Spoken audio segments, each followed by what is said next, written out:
Sir नमस्कार। नमस्ते sir. कैसे हैं सर? बिल्कुल सही है सर।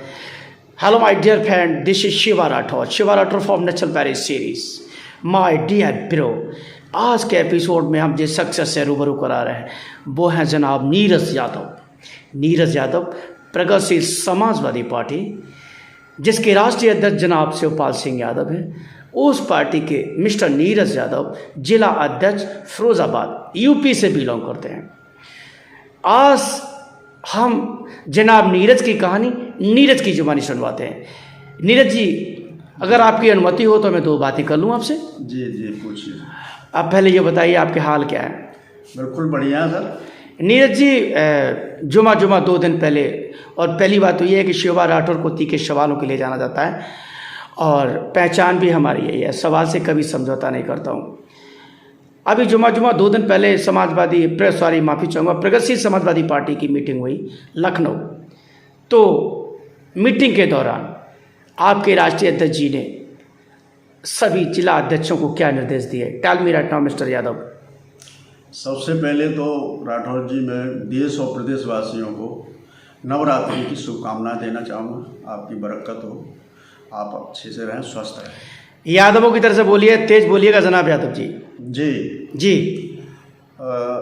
और दूसरी जो हमारी मीटिंग थी, उस मीटिंग का जो मुख्य एजेंडा था, उस एजेंडे में प्रदेश कार्यकारिणी की जो मीटिंग अभी हुई, उसी मीटिंग पे आपका सवाल है जी। तो उस मीटिंग का मेन एजेंडा जिले पे सदस्यता अभियान चलाना, पार्टी की नीतियों को आगे बढ़ाना, गरीब मजलूम लोगों की मदद करना और निकाय चुनाव पे फोकस था। निकाय चुनाव में प्रत्याशी सबसे पहले तो हमारा मेयर पे फोकस था कि मेयर का कैंडिडेट ऐसा निकाल के लाएं जो ज़िले में कदावर नेता हो, भला इंसान हो और पार्टी की नीतियों में विश्वास रखता हो। ऐसे लोगों को निकालने में हम लोग पूरी तरह से सहमत हैं और पूरा उसका प्रयास किया जाएगा। रही बात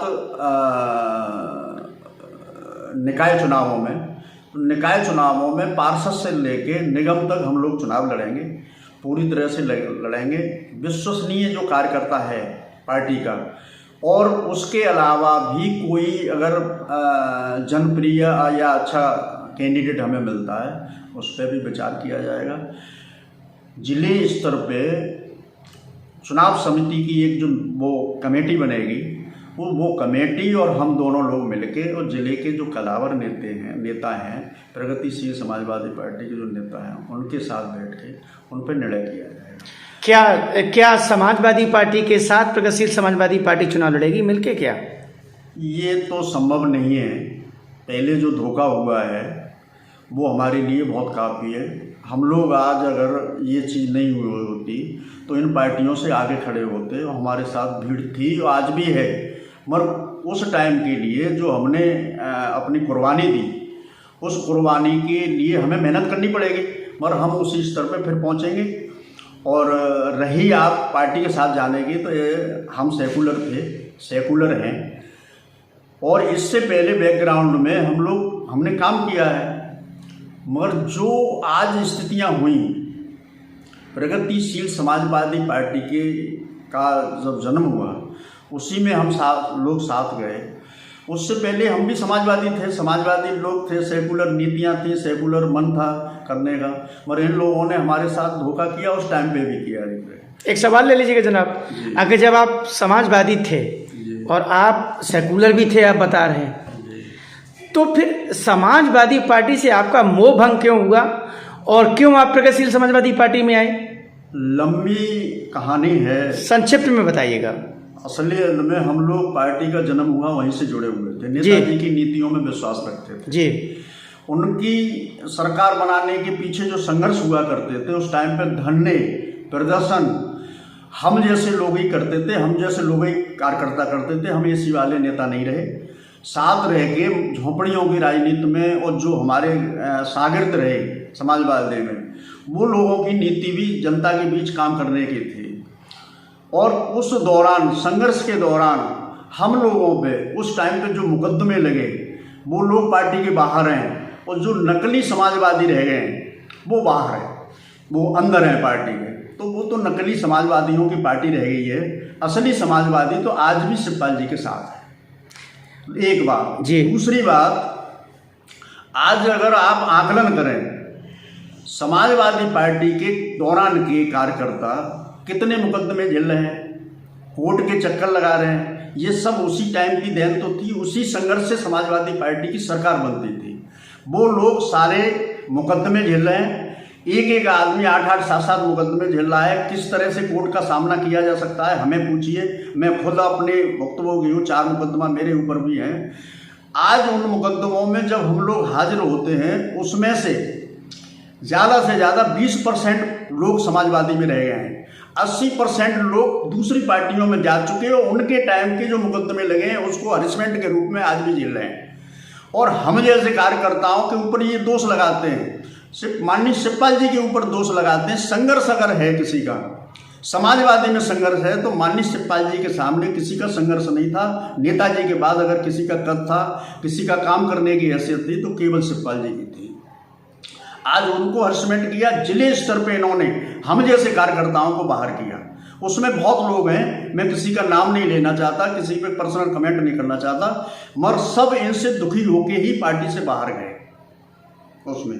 तो आज हम लोग इस कंडीशन पे बैठे हैं कि मुकदमा उन्हीं के टाइम के झेल रहे हैं।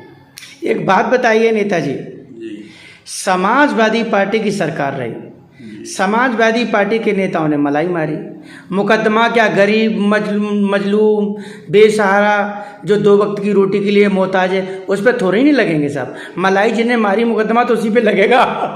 हम लोगों पे जो उस टाइम के राठौड़ जी मुकदमे लगे जी, कोई हमने किसी अपराध थोड़े किया था, हमने तो जनता की बात उठाई थी। और जनता की बात अगर नेता नहीं उठाएगा तो कौन उठाएगा। तो उस टाइम पे वो नेताजी की जो नीतियाँ थी उन नीतियों पे हम लोग अपना काम करते थे। तो जनता की नीतियों में जो मुकदमे लगे, मैं पर्सनल कमेंट नहीं करूँगा। समाजवादी पार्टी के राष्ट्रीय अध्यक्ष जी ये कहते हैं कि जिन लोगों पे राष्ट्र पार्टी के संघर्ष के दौरान जो मुकदमे लगे उनको गुंडे मवाली बताते हैं। उनको कहते हैं नहीं गुंडे, एक मुकदमा वापस नहीं होगा। इन्होंने 2012 वाली सरकार में किसी का मुकदमा वापस नहीं होने दिया उसमें। उसके बाद उस नेताजी की जो नीति और संघर्ष थे, उन संघर्षों के बीच नेता जो जिले स्तर पे या प्रदेश स्तर पे नेता थे, इनकी नीतियों से पिच के और वो आज तक उनका खामियाजा भुगत रहा है।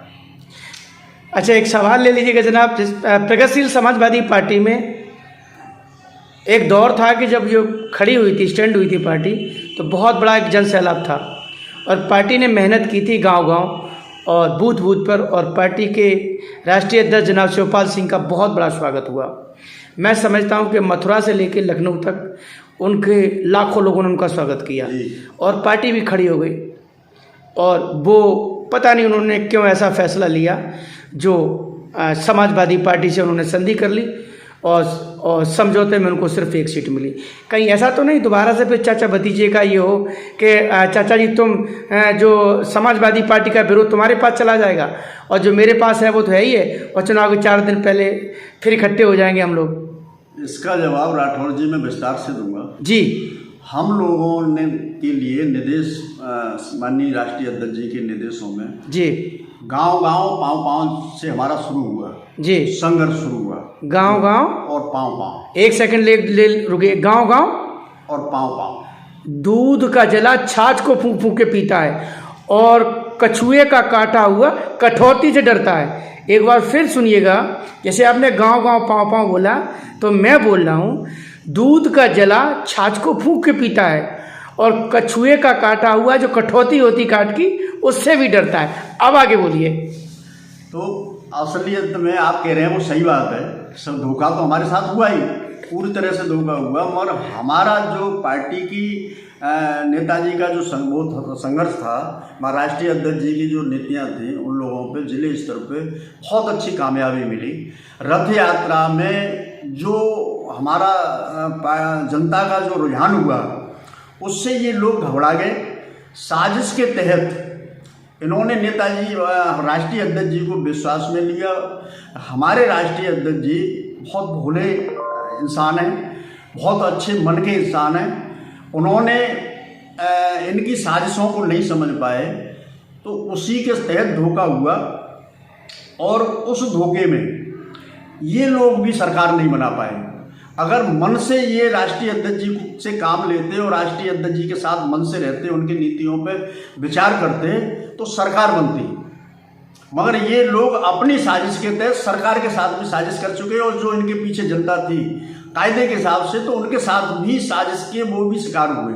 कार्यकर्ताओं को लग रहा था कि सरकार बन रही है, हमारे राष्ट्रीय अध्यक्ष जी के बाद तो ये 100% हो गया था कि अब तो समाजवादी सरकार बनेगी, मगर इनकी नीतियों की कुनीतियों की वजह से सरकार नहीं बनी। प्रगतिशील समाजवादी पार्टी के जिला अध्यक्ष की हैसियत से जनाब नीरज यादव प्रगतिशील समाजवादी पार्टी के कार्यकर्ताओं को, फिरोजाबाद की जनता को, प्रदेश की जनता को, देश की जनता को आप कोई महत्वपूर्ण संदेश देना चाहेंगे चैनल के माध्यम से? सबसे पहले तो अपने ज़िले के प्रगतिशील समाजवादी पार्टी से जुड़े हुए सारे नेता, मैं सबका अभिवादन करता हूं कि आप लोगों के सहयोग से मुझे दोबारा जिला अध्यक्ष बनने का मौका मिला। दूसरे नंबर, जो भी मेरे साथ कार्यकर्ता हैं या मेरे गार्जियंस के रूप में भी मेरे साथ लोग हैं, मैं सबका दोबारा से अभिवादन करता हूं। और मुझे जो जिम्मेदारी दी गई है उसके हिसाब से पार्टी को आगे बढ़ाने का काम करूंगा, पार्टी की नीतियों को जन जन तक पहुंचाने का काम करूंगा। सारे कार्यकर्ता, प्रगतिशील समाजवादी पार्टी के कार्यकर्ता ऊर्जावान कार्यकर्ता हैं, बड़े सच्चे मन से काम करते हैं पार्टी में, उनके लिए मैं अभिवादन करूंगा, धन्यवाद देता हूं।